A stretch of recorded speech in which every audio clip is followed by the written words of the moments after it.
सैया जी के हाल हो, अइले भइल 4 दिन ससुराल हो, हम बताई अपना सैया जी के हाल हो। रोजे रात परेशानी हमर बढ़ जाता, बढ़ जाता, बढ़ जाता। जब पियावा हो, जब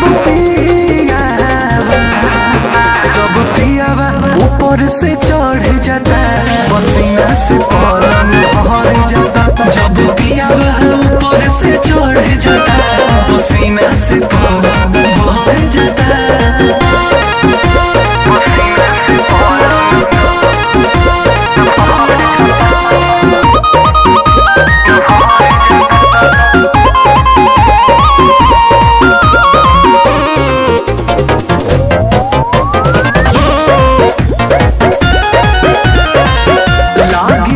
पियास हमार दिला न पानी, रात भर उतरेला ना करेला मन मानी, करेला मन मानी।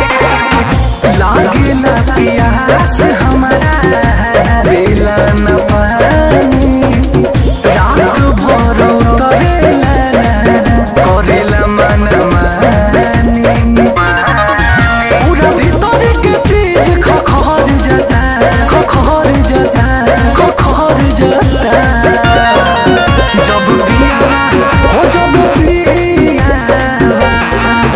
जब पियावा ऊपर से चढ़ जाता, पसीना से पलंग भर जाता। जब पियावा ऊपर से चढ़ जाता, पसीना से पलंग भर जाता,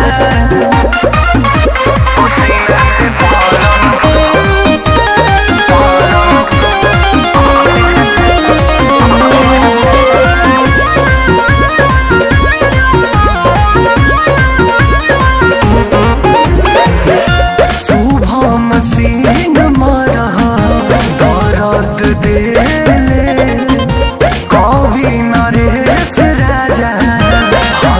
छापेले, हरदी छापेले।